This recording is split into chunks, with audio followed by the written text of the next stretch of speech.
செய்தியாளர் ரமேஷ் இணைகிறார். ரமேஷ், இப்போ கள்ளக்குறிச்சி விவகாரம் தொடர்பாக நடந்தது என்ன என்பதை பாமர மக்களுக்கு புரியும்படி விளக்குங்கள்.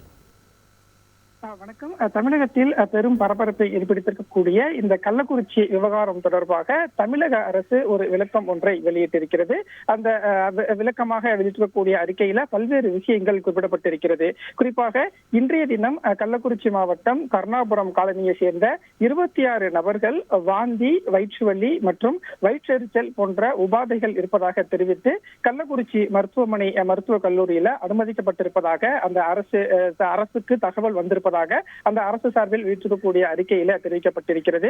மேலும் இந்த விவகாரம் தொடர்பாக காவல்துறை மற்றும் வருவாய்த்துறையினர் மேற்கொண்ட விசாரணையில 26 நபர்கள் மருத்துவமனையில அனுமதிக்கப்பட்டது தொடர்பாக நடத்தப்பட்ட முதற்கட்ட விசாரணையில பாக்கெட் சாராயத்தை அறிந்திருக்க கூடும் என்று சந்தேகிக்கப்படுவதாக அந்த அரசு சார்பில் வெளியிடக்கூடிய தகவல்ல தெரிவிக்கப்பட்டிருக்கிறது.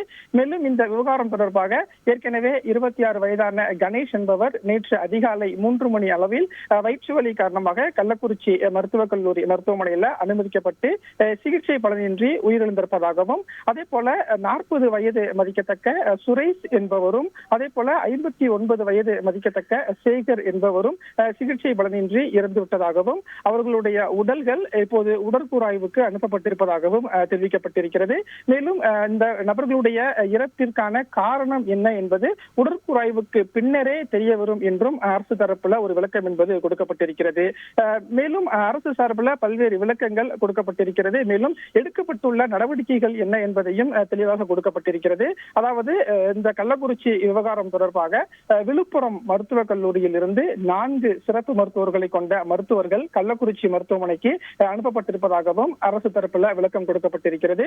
மேலும் மருத்துவ குழு பாதிக்கப்பட்ட நபர்களுக்கு சிகிச்சை அளித்து வருவதாகவும், சிகிச்சை மட்டுமல்லாது சேலம் மற்றும் திருவண்ணாமலை ஆகிய 2 மாவட்டங்களில் இருந்து சிறப்பு மருத்துவ குழு கள்ளக்குறிச்சிக்கு அனுப்பப்பட்டிருப்பதாகவும் அரசு தரப்புல விளக்கம் கொடுக்கப்பட்டிருக்கிறது. மேலும் 18 நபர்கள் கொண்ட அவசரகால ஊர்தி மூலமாக புதுச்சேரி ஜிப்மர் மருத்துவமனைக்கு உயர் சிகிச்சைக்காக இந்த சம்பந்தப்பட்ட நபர்கள் அனுப்பி வைக்கப்பட்டிருப்பதாகவும் அரசு தரப்புல ஒரு நீண்ட விளக்கம் என்பது கொடுக்கப்பட்டிருக்கிறது.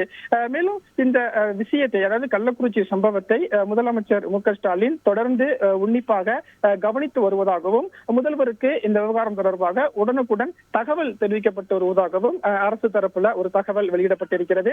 மேலும் இந்த விவகாரம் தொடர்பாக களத்தில் இருந்து பணியை மேற்கொள்வதற்காக அமைச்சர் ஏவா வேலு மற்றும் மா சுப்பிரமணியன் சம்பவ இடத்திற்கு அனுப்பி வைக்கப்பட்டிருப்பதாகவும் அரசு தரப்புல விளக்கம் கொடுக்கப்பட்டிருக்கிறது.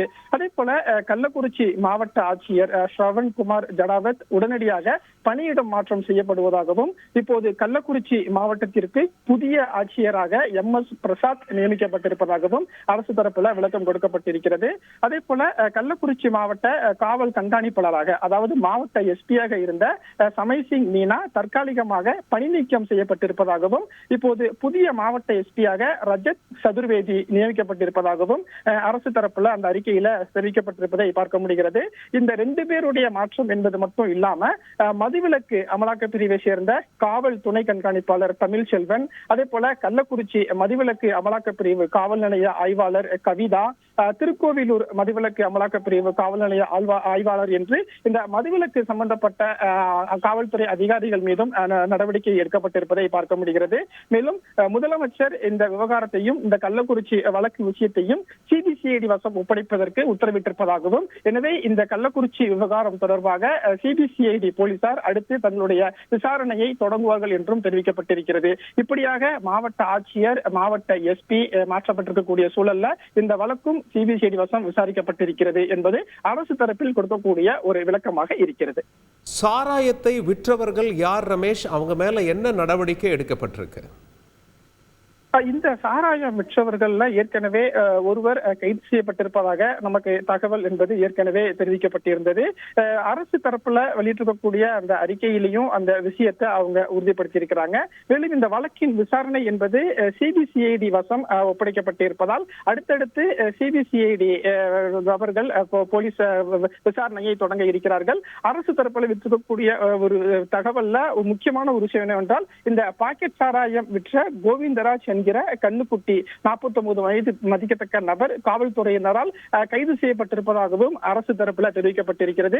மேலும் அந்த கைது செய்யப்பட்ட நபரிடமிருந்து 200 லிட்டர் கள்ளச்சாராயம் கைப்பற்றப்பட்டிருப்பதாகவும் அவை விழுப்புரம் மண்டல தடய அறிவியல் ஆய்வுக்கூடத்திற்கு அனுப்பப்பட்டு சோதனையில் அதில் மெத்தனால் கலந்துள்ளதாக கண்டறியப்பட்டிருப்பதாகவும் அரசு தரப்புல தெரிவிக்கப்பட்டிருக்கிறது. எனவே இந்த கள்ளக்குறிச்சி விவகாரம் தொடர்பாக அடுத்தடுத்த தகவல்கள் வெளிவந்து கொண்டிருக்கக்கூடிய சூழல்ல அரசு தரப்புல வெளியிட்டிருக்கக்கூடிய அறிக்கையில இந்த விவகாரம் தொடர்பாக 200 லிட்டர் கள்ளச்சாராயம் கைப்பற்றப்பட்டிருக்கிற சம்பவமும் அதே போல ஆய்வு கூடத்திற்கு அனுப்பப்பட்டு இந்த ஆய்வுல அதுல மெத்தனால் கலந்திருப்பதை கண்டறியப்பட்டதும் ஒரு அதிர்ச்சியை ஏற்படுத்தி இருக்கிறது. இந்த விவகாரத்துல இப்போ வரைக்கும் கோவிந்தராஜ் என்கிற கண்ணுக்குட்டி என்பவர் கைது செய்யப்பட்டிருப்பதாகவும் அந்த அரசு தரப்பு விளக்கத்துல நம்ம பார்க்க முடிகிறது.